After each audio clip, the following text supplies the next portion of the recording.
हाय everyone, नमस्कार, good morning, जय श्री राम। कैसे हैं आप लोग? I hope you all would be fine, fit and fine. Would be studying, पढ़ रहे होगे। Okay dear, welcome you all at online platform NCERT gallery by Divya ma'am.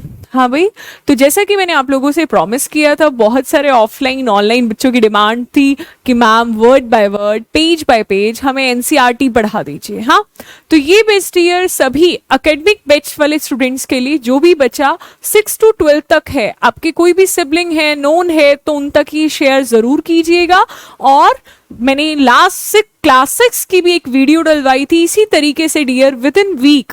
ठीक है, आपके 6-7 तो मैं ऐसे ही रिकॉर्डेड फॉर्म में प्रोवाइड कर दूंगी, सो दैट जल्दी से कवर हो जाए, आप लोगों के लिए भी इजी हो जाए कि आप लोग जल्दी से उनको देखकर और अपने नोट्स बना लीजिएगा। नोट्स तो क्या बनाने हैं अपनी एनसीईआरटी में, हाईलाइट जो भी करो आप हाईलाइट कर लेना, जो भी इंपॉर्टेंट मैं आप लोगों को मार्क कराऊं। ठीक है डियर, तो इस तरीके से आप लोगों को पढ़ना है। और टीआरटी वाले जो बच्चे हैं, अगर जो बच्चा टीजीटी की टीचिंग एग्जाम की तैयारी कर रहे हैं, टीआरटी के लिए तैयारी कर रहे हैं, तो वो 10th तक की एनसीईआरटी पढ़नी जरूरी है उन लोगों के लिए। और जो बच्चा टीजीटी पीजीटी की तैयारी कर रहे हैं, उनको तो अप टू एनसीईआरटी जो है 12th तक पढ़नी है। जो भी उनका टीचिंग सब्जेक्ट है उसकी बात कर रही हूँ। जो टीचिंग सब्जेक्ट होगा वो उनको थोड़ा सा ग्रेजुएशन लेवल का भी देखना होगा। डू नॉट वरी, उसके लिए जो हायर जो एडवांस टॉपिक होंगे उनके लिए मैं सेपरेट वीडियो बनाऊंगी। ठीक है डियर, तो ये जो word by word, page bye page जो चल रहा है, वो फ्रॉम एकेडमिक वालों से लेकर एसएससी वालों से लेकर यूपीएससी वालों तक सबके लिए इंपॉर्टेंट है। बस फर्क इतना है डियर, अब कुछ बच्चे जो यूपीएससी की प्रिपरेशन कर रहे हैं या सीटेट की CTET I am saying state PCS की तैयारी कर रहे हैं, तो डियर उनके लिए वर्ड बाय वर्ड पढ़ना और हर एक सब्जेक्ट की सारी 6 to 12 पढ़ना बहुत ही मुश्किल है ना, टाइम कंज्यूमिंग प्रोसेस है। तो डियर उनके लिए मैं क्या करूंगी, जैसे क्लास 6 की पूरी बायो है, मान लो 4 चैप्टर हैं, अलग अलग 40 मिनट्स की वीडियो प्रोवाइड करने के बजाय 1.5 घंटे की पूरी एनसीईआरटी 6 की खत्म। इस तरीके से फिर 7th की, 8th की, 9th की, तो मैं कुछ समराइज फॉर्म में एनसीईआरटी प्रोवाइड करूंगी उन्हें। ठीक है डियर, वो भी मेरी जल्द ही वीडियोस अपलोड हो जाएंगी। आपके जो भी सिबलिंग्स हैं, जो भी स्कूल गोइंग स्टूडेंट्स हैं, उन लोगों तक ये वीडियोस जरूर पहुंचानी है। और प्लस जो टीचिंग एग्जाम्स की तैयारी कर रहे हैं, जिनका सब्जेक्ट ही नेचुरल साइंस है, उन लोगों को जरूर वर्ड बाय वर्ड पढ़नी है। ठीक है डियर, तो आप लोगों की डिमांड पर, आप लोगों की कमेंट्स को देखते हुए आप लोगों की आगे क्लासेस चलेंगी। तो आई विल सजेस्ट यू, जैसा भी आप लोग जैसे क्लास देख रहे हो, आप लोगों को जो और हम प्रोवाइड कर सकते हैं वो हम कोशिश करेंगे, बट किस पर डिपेंड करता है, ऑन योर डिमांड। तो आप लोग कमेंट किया करो, उनसे मुझे भी मोटिवेशन मिलता है कि हाँ, व्हाट वी आर डूइंग, जो भी हम लोग कर रहे हैं वो एक सही पाथ में जा रहे हैं, बच्चों के लिए काफी हेल्पफुल है, रेलिवेंट इंफॉर्मेशन हम लोग प्रोवाइड करेंगे। ठीक है, तो कमेंट करना ना भूलें, क्लास को देखिए, ठीक है, आनंद आए, मजा लीजिए, ठीक है, उसके बाद कमेंट करना ना भूलें। ठीक है डियर, तो आई होप आप लोगों को पसंद आएगा। ठीक है, सारी वीडियोस ऐसे ही डेली बेसिस पर रेगुलर आप लोगों को ये 2 सेशंस चलेंगे, एक मॉर्निंग एक इवनिंग। अभी ये मैं आप लोगों का जिससे थोड़ा सा जल्दी से सिलेबस कवर हो जाए, इस रीजन से थोड़ा सा जल्दी रिकॉर्डेड फॉर्म में भी प्रोवाइड कर रही हूँ।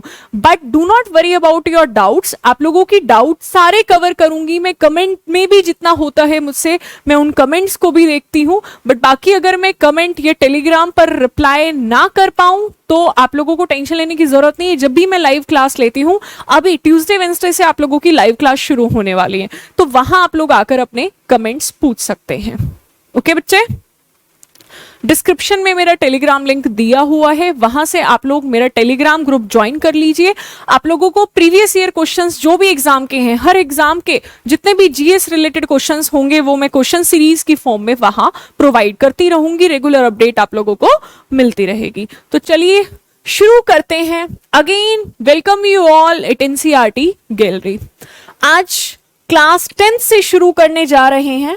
उसका रीजन ये है, कुछ बच्चे 6, 7, 8 तक जनरल नॉलेज उन लोगों की, मतलब थोड़ा सा अच्छा, जिन्होंने साइंस बैकग्राउंड से बिलोंग करते हैं, उन लोगों को एक केवल रिकैप टाइप वीडियोस चाहिए होती हैं। तो वहां उन लोगों को 9, 10, 11, 12 पढ़ना थोड़ा सा ज्यादा प्रेफर करते हैं वो लोग। तो हम लोग 6 से पूरा 12 तक पढ़ेंगे। 6 की सीरीज शुरू हो गई है, 10th की शुरू हो गई है, इसी तरीके से हर एक क्लास का मॉड्यूल वाइज पढ़ेंगे। ठीक है भाई, तो first chapter of biology class 10th का है ये, क्लास 10th का है, चैप्टर 6 लाइफ प्रोसेसेस, हिंदी में जिसे, अच्छा एक और मुझे आप लोगों से सलाह चाहिए बच्चे, वो क्या, आप लोग मुझे बताइए, ऐसे ही बायलिंगुअल चलने दूं या सेपरेट बैचेस? आप लोगों को कोई प्रॉब्लम तो नहीं है ऐसे हिंदी इंग्लिश पढ़ने में, मतलब इंग्लिश में पढ़ने में? टोटली ना हिंदी है ना इंग्लिश है, दोनों को रेफर करते हुए मैं आप लोग कोशिश करती हूँ कि ना हिंदी वाले बच्चे को नुकसान हो ना इंग्लिश वाले को। थोड़ा सा मेरे लिए भी टाइम टेकिंग होता है, बच्चे को भी, लेकिन अगर आप लोगों की डिमांड होगी तो सेपरेट बैचेस भी मैं ले आऊंगी। तो कमेंट करके मुझे जरूर बताना। ओके, तो let us start chapter life process. हाँ भाई बच्चे, ये क्या होता है? ये लाइफ प्रोसेसेस से आप लोग क्या समझते हो? What do you mean by the word life process? जैव प्रक्रम। मैम, हमारे जीवन में, हमारी लाइफ में जो भी प्रोसेसेस हमारे शरीर में हो रही हैं, ठीक है, वो क्या कहलाती हैं? लाइफ प्रोसेसेस कहलाती हैं। Okay, processes which occurs during the life time, यानी जीवन भर वो हमारे शरीर में होती रहती हैं, उन्हें क्या कहते हैं? लाइफ प्रोसेसेस कहते हैं। आप लोगों के शरीर की वृद्धि होती है, साइज बढ़ता है, एडवांस होते हो, डेवलपमेंट होता है। It can be mental development, it can be physical development. आप लोगों की बॉडी मूव करती है ना, आप लोग रेस्पायर करते हो, आप लोग खाना खाते हो, उससे एनर्जी प्रोड्यूस होती है, आप लोग एक्सक्रीट करते हो, अपने बच्चों को जन्म देते हो यानी रिप्रोडक्शन करते हो। तो ये सब क्या है? हमारे जीवन में होने वाली क्या है? ये क्रियाएं हैं। तो उन्हें क्या कहते हैं? Life processes. वो सभी इकट्ठी, दे आर टोटली या collectively known as life processes. How do we know the difference between what is alive and what is not alive? कौन जीवित है, कौन अजीवित है? आप लोग ये डिफरेंशिएट कैसे करोगे? तो ma'am, point is characteristics of, देखो यहां से कैसे रिलेट करना है, characteristics of living. Ma'am, living की कैरेक्टरिस्टिक्स बता दीजिए जरा आप, तभी तो, अगर हमें उनके कैरेक्टरिस्टिक्स पता होंगे तभी तो हम बता पाएंगे ना क्या विशेषताएं हैं जीवित, क्या विशेषताएं हैं। सोच लिया? मैम, सबसे पहले तो हम लोग क्या चेक करते हैं कि कोई भी ऑर्गेनिज्म रेस्पायर यानी श्वसन कर रहा है या नहीं है। अगर कोई पर्सन सो रहा होता है या कुछ भी है तो डॉक्टर सबसे पहले क्या चेक करते हैं मैम? कि उसकी ब्रीथिंग रेट चल रही है या नहीं चल रही है। अब उसके अलावा आपकी बॉडी में मूवमेंट, ये भी एक टाइप ऑफ मूवमेंट है, कोई ना कोई गति, ठीक है मैम, ग्रोथ हो रही है, वृद्धि हो रही है या नहीं हो रही है। मैम, न्यूट्रिशन, पोषण हो रहा है या नहीं हो रहा है। ये भी किसका कैरेक्टरिस्टिक है? लिविंग का। तो living organisms respire, living organisms move, वो मूव भी करते हैं, दे ऑल्सो ग्रो, उनके शरीर में वृद्धि भी होती है। मैम, वो न्यूट्रिशन भी उनके शरीर में होता है। न्यूट्रिशन काफी डिटेल में पढ़ेंगे, काफी क्वेश्चंस बनते हैं न्यूट्रिशन से इस चैप्टर में, ठीक है मैम। उसके बाद अब आप लोग न्यूट्रिशन में क्या करते हो? खाना खाते हो।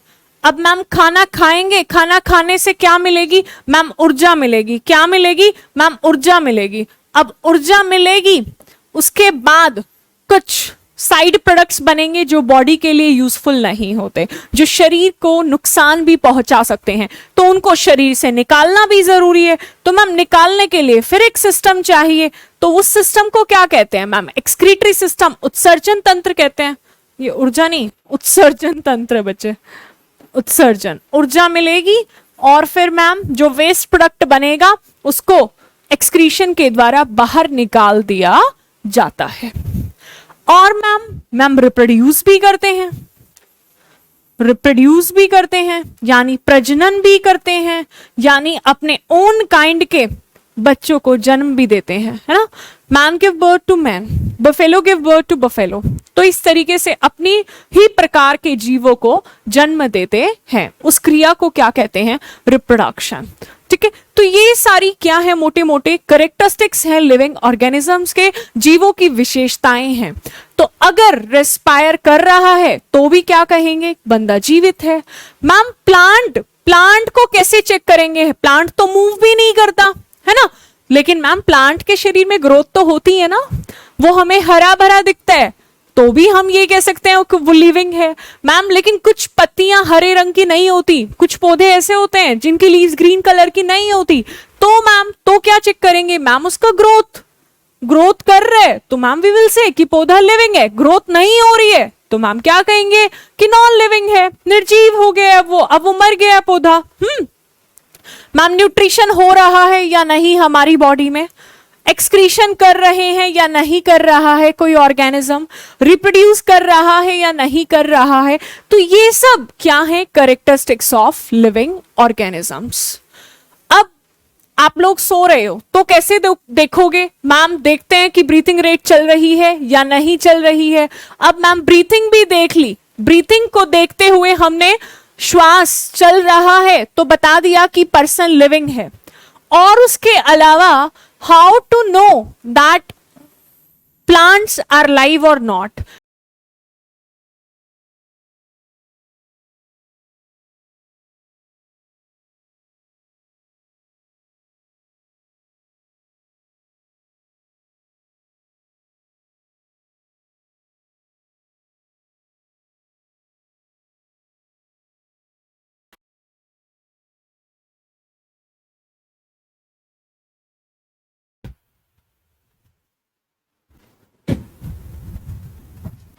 सॉरी फॉर डिस्टर्बेंस डियर, थोड़ा सा टेक्निकल इशू था।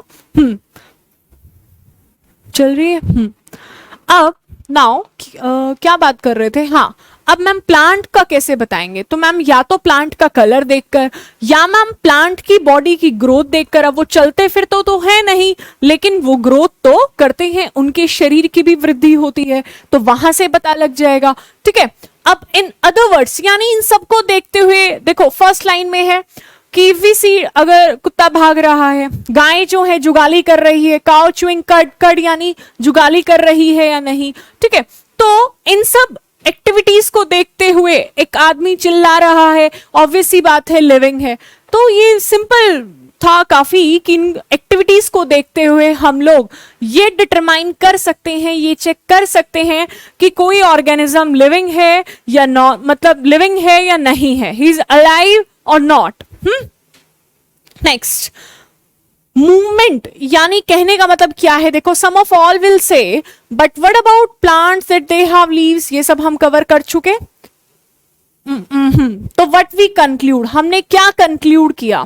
We tend to think of some sort of movement, यानी क्या हो रही है? कोई ना कोई, किसी ना किसी प्रकार की गति हो रही है, ईदर ग्रोथ और not as common evidence for being alive. सबसे जो कॉमन एविडेंस तो क्या है कि ग्रोथ होती है, वृद्धि होती है शरीर की अगर आप लिविंग है तो। But a plant that is not visibly growing is still alive. अब हमें एकदम तो पौधा ऐसा नहीं होता ना कि एकदम ग्रोथ दिख जाएगी, उसकी टाइम टेकिंग प्रोसेस है। हाँ, and some animals breathe without visible movement. अब हमारी तो ब्रीथिंग मूवमेंट्स दिख जाती हैं, कुछ ऑर्गेनिजम्स की, हम कुछ एनिमल्स की ब्रीथिंग मूवमेंट्स नहीं देख सकते। ठीक है, so using visible movement as the defining characteristic of life is not enough. कहने का मतलब क्या है कि जरूरी नहीं है जो लिविंग मूवमेंट्स हमें दिख रही हैं यानी वही इनफ है ये कहने के लिए कि organism is living. Is my point clear? अब कुछ तो लिविंग मूवमेंट्स दिखती भी नहीं है, यानी कुछ ऑर्गेनिज्म ऐसे हैं जो श्वास ले रहे होंगे और हमें दिखेंगे नहीं। तो कहने का मतलब क्या है कि जरूरी नहीं है कि देखकर ही हम ये कह पाए कि वो लिविंग है या नहीं है। कुछ मूवमेंट्स विजिबल नहीं होती। Is my point clear?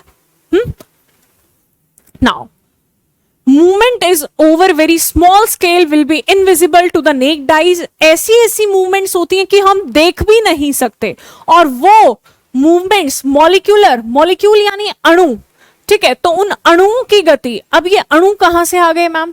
Ma'am हमें सबको पता है हमारा शरीर जो है, हमारी जो बॉडी है वो किससे मिलकर बनी हुई है? Smallest unit of our human body is cell, कोशिका से मिलकर बनी हुई है।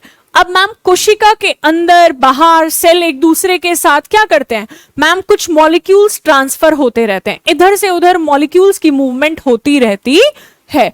तो मैम उन अणुओं की गति, मॉलिक्यूल मूवमेंट बहुत ही इंपॉर्टेंट है। अब मैम क्या आपको दिख रहे हैं मेरी बॉडी के मॉलिक्यूल्स मूव कर रहे हैं? नहीं दिख रहे हैं, तो वो क्या है? इनविजिबल मूवमेंट, हमें दिख नहीं रही, जो हम देख भी नहीं सकते। ठीक है dear? Yeah. So why are molecular movement needed for life? We have seen in earlier classes that living organism are made up of cells. किसके बने हुए हैं? टिश्यूज के। टिश्यूज किसके बने हुए हैं? सेल्स के।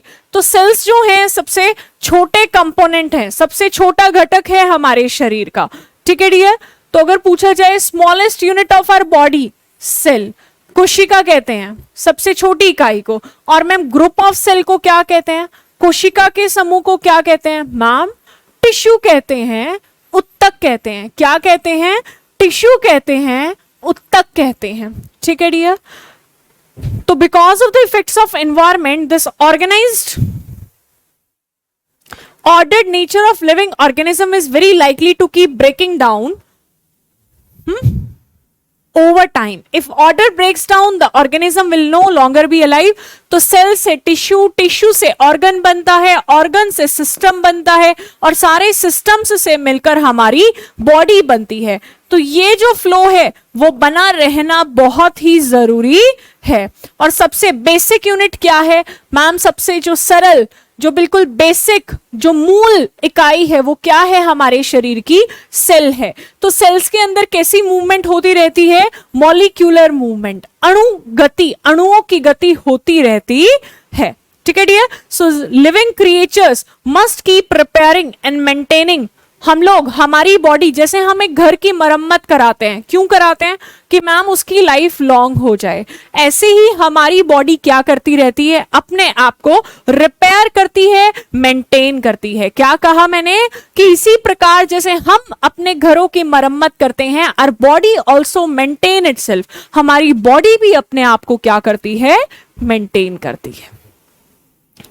एंड वो बहुत इंपॉर्टेंट है, क्योंकि सेल्स की अपनी लाइफ साइकिल होती है, सेल्स मरते रहते हैं, है ना? आपके शरीर में रोजाना हजारों सेल्स मरते हैं, हजारों नए सेल्स बनते हैं, है ना? तो वो क्यों? तो रिपेयर भी हमारा शरीर रिपेयर भी कर रहा है। जो पार्ट डेड हो गया, डैमेज हो गया, उसको रिपेयर करेगा, डेड को तो निकाल देगा, जो damage part, worn out sales होंगे उनको रिपेयर करेगा। तो मेंटेन करना भी बहुत ही आवश्यक है। तो what are the maintenance processes in living organism? वो मेंटेन हम कैसे कर रहे हैं? हमें इस चैप्टर में पढ़ना है कि वो लाइफ प्रोसेसेस हमारे शरीर को मेंटेन करते हैं।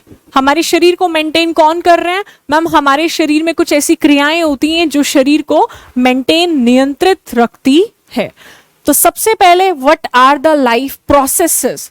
The maintenance function of living organism must go on even when they are not doing anything. यानी जब आप कुछ नहीं कर रहे हो, ठीक है, कोई ऐसी एक्टिविटी होती नहीं दिख रही है, लेकिन आपके शरीर में उस दौरान भी फंक्शनिंग, क्रियाएं चल रही होंगी। ठीक है, जब आप लोग इवन बैठे हो आराम से, कोई एनर्जेटिक काम आप नहीं कर रहे हो, तो भी क्या होता है?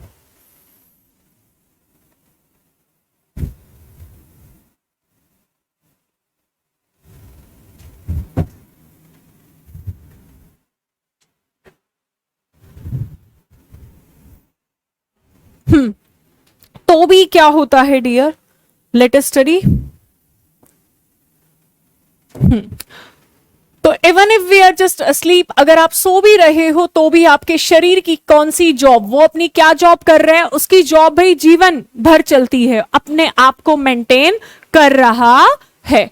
तो the processes which together perform this maintenance job, वो सारी क्रियाएं जो क्या करती हैं? शरीर को मेंटेन रखती हैं। They are collectively known as, they are collectively called as life processes, उन्हें उन सभी क्रियाओं को हम जैव प्रक्रम कहते हैं जो हमारे शरीर को नियंत्रित रखती है। उसका क्या काम है? टू मेंटेन द लाइफ, यानी वो हमारे शरीर को, हमारी लाइफ को मेंटेन कर रही हैं। ये था आप लोगों का बिल्कुल बेसिक कि what are the life processes. अब यहां पे एक वर्ड मैंने आपको पीछे पढ़ाया, वर्ड था रुमिनेंट, आया था काउ में। अब यहां से क्वेश्चन बन जाता है, रुमिनेंट किन्हें कहते हैं? जो जुगाली करते हैं, है ना, जो क्या करते हैं? जुगाली करते हैं। कौन है इसके एग्जाम्पल? लाइक जो भी ग्रास फीडर हैं आपके, बफेलो, मैम काउ, ये क्या करते हैं? आप लोगों ने देखा है गाय भैंस वगैरह, डियर वगैरह को देखा है, वो क्या करते हैं? वो ना जब हम उन्हें चारा डालते हैं तो क्या करते हैं? सारे चारे को पार्शली च्यू करके, पूरी तरह से ना चबाकर, थोड़ा थोड़ा चबाकर अपने शरीर में क्या कर लेते हैं? स्टोर कर लेते हैं।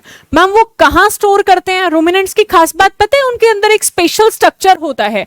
Answer is Ruman. ये एसएससी प्रीवियस ईयर के क्वेश्चन है। देखो भाई, अब ये कहां से आ गया मैम? ये तो लिखा ही नहीं हुआ था। तो इस तरीके से थोड़ा सा अपने आप को रिलेट करो। जैसे ही वर्ड आया था पिछली स्लाइड में कर्ड, यहां एक वर्ड था कर्ड, CUD।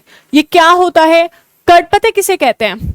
आप लोगों ने देखा होगा जब गाय भैंस को चारा डालते हैं तो वो सारा थोड़ा थोड़ा चबा के सारे को अपने शरीर में ले लेते हैं, जितना उन्हें मिले।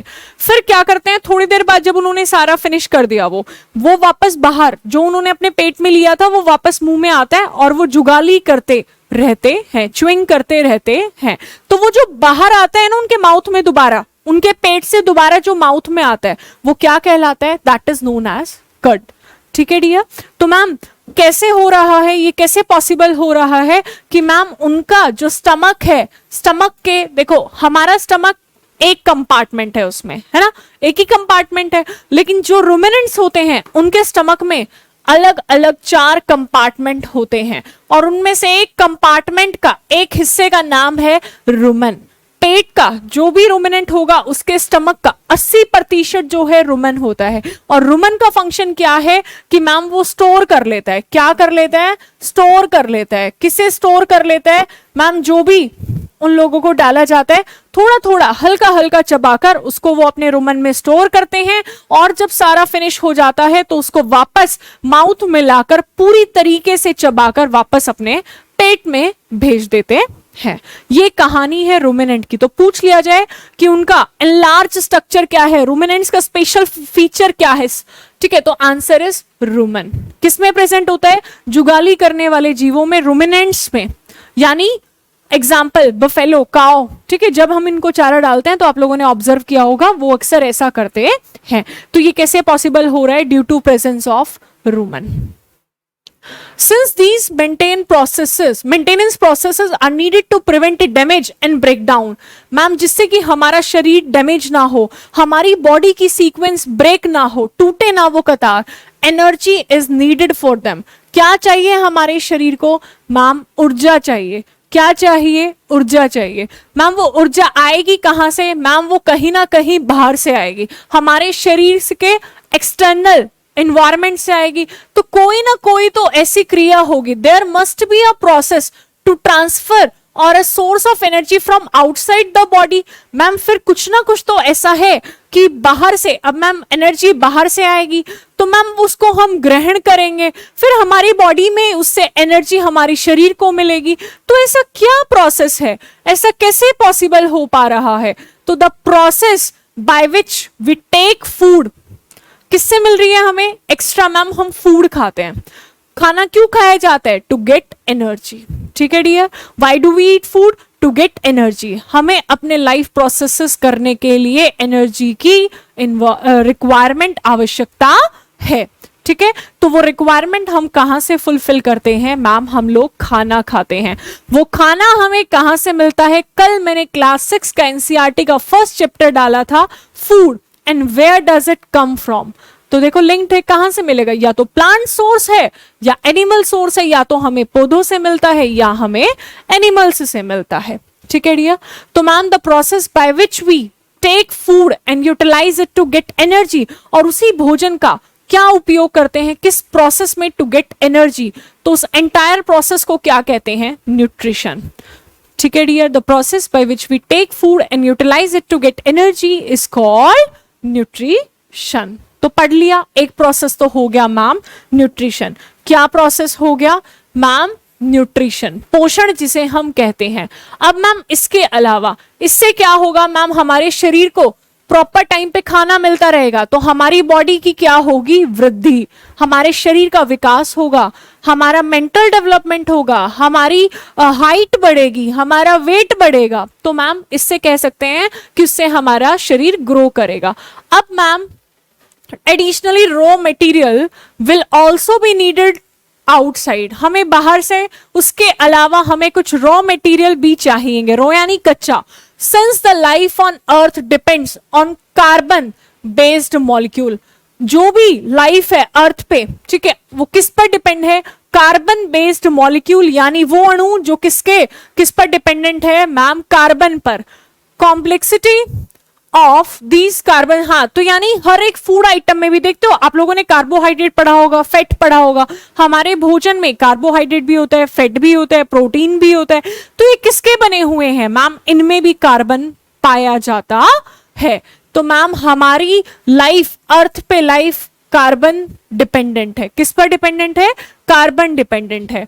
अब ma'am the outside sources of energy could be quite varied, अब वो सोर्स यानी जो हम बाहर से ऊर्जा ले रहे हैं उसके अलग अलग सोर्सेज हो सकते हैं। ठीक है डियर, वेराइटी है, कैन बी वेरिड यानी काफी वेराइटी है। Since the environment is not under the control of individual organism, environment जो हमारा पर्यावरण है वो किसी एक जीव के अकॉर्डिंग नहीं चलता, किसी एक जीव के अकॉर्डिंग नहीं चलता। तो ma'am therefore need to be, कहां थे हम, वेट, हाँ, these sources of energy therefore need to be broken down or built up in the body and must be finally converted to a uniform source of energy that can be utilized for the various molecular movement। अब ये क्या कह रहा है कि ma'am कुछ ना कुछ तो शरीर में ऐसा जरूर हो रहा है जिससे क्या हो रहा है कि मैम हमारा जो शरीर है जो हम बाहर से ग्रहण करते हैं उसको तोड़ता है, उसको यूज करता है और हमारे शरीर में फाइनली क्या बन जाता है, एनर्जी बन जाती है। और उस एनर्जी को हमारी बॉडी कैसे, किस लिए यूज कर रही है, टू मेंटेन इटसेल्फ, अपने आप को मेंटेन करने के लिए उस ऊर्जा का प्रयोग हो रहा है। तो इस लाइन का मतलब समझे कि द फूड वी ईट, जो हम खाना बाहर से खा रहे हैं उसको हमारा शरीर क्या करता है, मॉडिफाई करता है, उसको हमारा शरीर मॉडिफाई कर रहा है यानी तोड़ रहा है। तोड़ने पर, भोजन को तोड़ने पर क्या मिलती है मैम, ब्रेकडाउन होने पर क्या बनती है, ऊर्जा बनती है, एनर्जी बनती है। और उस एनर्जी का यूज कहां होता है, to maintain the body. Body में जितने भी लाइफ प्रोसेसेस हैं वो चलते रहें, जो भी काम है वो होते रहें, रुकावट ना पैदा हो और बढ़िया से हम जिए, है ना, यही है। ठीक है, तो for this a series of chemical reaction in the body are necessary। अब जरूरी नहीं है वो बिल्कुल कॉन्टिन्यूटी में हो। Oxidising, reducing reaction are some of the most common chemical means to break down the molecule. अब ये अणुओं को कैसे तोड़ते हैं हमारे शरीर के में, क्या रिएक्शन, आप लोगों ने फिजिक्स केमिस्ट्री में आप लोग पढ़ोगे, नहीं पढ़ा है तो ऑक्सीडाइजिंग और रिड्यूसिंग रिएक्शन होते रहते हैं। ठीक है, और उन्हीं से क्या होता है मैम, मॉलिक्यूल्स, अणुओं का ब्रेकडाउन होता है। ओके डियर, अब यहां आओ, in the case of single celled organism, अब आप एक बात बताओ, जिनका शरीर केवल एक कोशिका से मिलकर बना हुआ है, क्या डियर, जिनका शरीर केवल एक कोशिका से मिलकर बना हुआ है।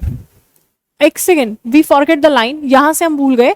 For this many organism use oxygen source from outside the body. हाँ भाई, उस तोड़ने की बात हो रही थी कि मैम वो जो ऑक्सीडाइजिंग रिड्यूसिंग रिएक्शन होता है, ऑक्सीडाइजिंग का मतलब ऑक्सीजन का आना, मिलना, है ना।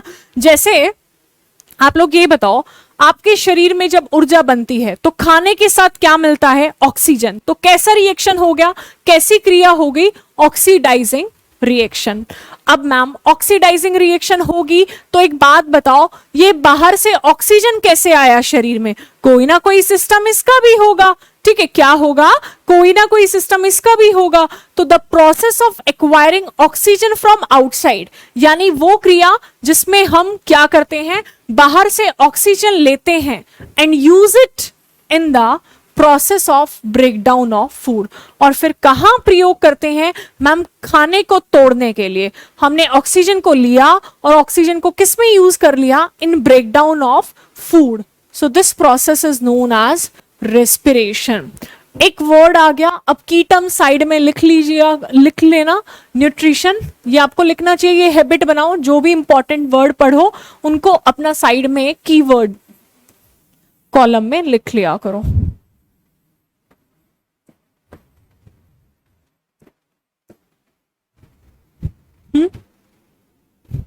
एक आ गया रेस्पिरेशन, श्वसन। हाँ भाई, अब मैम हैं अब ये रेस्पिरेशन होती कैसे है, यानी हमारी बॉडी में हम लोग कैसे रेस्पायर कर रहे हैं? क्या सभी ऑर्गेनिज्म का सेम होता है? तो आप एक बात बताओ, जो सिंगल सेल्ड ऑर्गेनिज्म है, अब जरूरी नहीं है सभी ऑर्गेनिज्म एक ही सेल के बने हुए हो, या सभी ऑर्गेनिज्म बहुकोशिकीय बहुत सारे सेल्स से बने हुए हो। तो organism are divided into two category, unicellular and second is multicellular. तो आपको यहां से आपका होमवर्क क्या होना चाहिए कि on the basis of cell organisms are divided into two categories, that is unicellular, एक कोशिकीय जीवों को दो भागों में विभाजित किया गया है, यूनिसेलुलर एंड मल्टी सेलुलर। अब यहां से क्या पढ़ोगे आप? एक तो होगा एक कोशिकीय, और मल्टी का मतलब मैनी, यानी जो बहुत सारे सेल्स कोशिका से मिलकर बने हुए हैं उन्हें कहते हैं मल्टी सेलुलर। और जिनका शरीर, यूनी का मतलब क्या है बच्चे? यूनी का मतलब है वन, सेलुलर मींस सेल, कोशिका। हमारा शरीर किससे मिलकर बना हुआ है? कोशिका से मिलकर बना हुआ है। एग्जाम में एसएससी वगैरह में इतना भी सिंपल क्वेश्चन आता है, smallest unit of human body is known as, क्या कहलाती है? Cell. Group of cell is known as tissue. वो सब कहाँ है? आपकी बेस बुक्स में। तो that is why I am saying NCERT तो सबके लिए इंपॉर्टेंट है। अब मैम यूनिसेलुलर जो एक कोशिकीय जीव हैं, क्या उनके शरीर में फेफड़े वेफड़े होंगे? हमारे शरीर में तो मैम ऑक्सीजन लेने के लिए, कार्बन डाइऑक्साइड छोड़ने के लिए क्या है मैम? फेफड़े हैं, लंग्स है, यानी एक वेल डेवलप्ड रेस्पिरेटरी सिस्टम है, श्वसन तंत्र है। लेकिन यूनिसेलुलर में उनका शरीर बेचारे का एक ही तो सेल का है, छोटा सा शरीर है, तो पूरा एनवायरमेंट के कांटेक्ट में होता है, तो डायरेक्ट क्या हो जाता है? प्रसार, डिफ्यूजन के द्वारा गैसेस का आदान प्रदान होता है। Is my point clear? What I told कि यूनिसेलुलर ऑर्गेनिजम्स कैसे रेस्पायर करते हैं, श्वसन करते हैं? Answer is diffusion. कैसे रेस्पायर करते हैं, कैसे श्वसन होता है? डिफ्यूजन के द्वारा। डिफ्यूजन क्या होता है? Transfer of molecules, transfer of molecules from higher concentration to, जहां सांद्रता ज्यादा होगी, उच्च सांद्रता वाले क्षेत्र से कम मात्रा या कम सांद्रता वाले क्षेत्र में अणुओं का concentration, transfer of molecules from higher concentration to lower concentration is known as diffusion. तो अगर पूछा जाए अमीबा, सबको पता है, अब देखो एसएससी में ये नहीं पूछेगा कि यूनिसेलुलर जीव कैसे रेस्पायर करते हैं, पूछेगा अमीबा नामक जीव जो है उसमें श्वसन कैसे होता है? फेफड़ों द्वारा, गलफड़ों गिल्स के द्वारा, छिद्रों के द्वारा, या डिफ्यूजन के द्वारा? तो आंसर विल बी डिफ्यूजन, प्रसार। तो मैम एक कोशिकीय जीवों में क्या होता है? अधिक सांद्रता वाले क्षेत्र से कम सांद्रता वाले क्षेत्र में अणु क्या हो जाते हैं? ट्रांसपोर्ट हो जाते हैं ऑटोमेटिकली, और उसी प्रोसेस को क्या कहते हैं? डिफ्यूजन। क्या कहते हैं? डिफ्यूजन। ठीक है डियर? अब मल्टी सेलुलर की बात करें, बहुकोशिकीय जीवों की बात करें, तो उनके शरीर में एक वेल डिफाइंड सिस्टम होता है, एक बढ़िया, जिसे हम रेस्पिरेटरी सिस्टम कहते हैं, श्वसन तंत्र कहते हैं, वो होता है मल्टी सेलुलर ऑर्गेनिजम्स में। Just give me a second.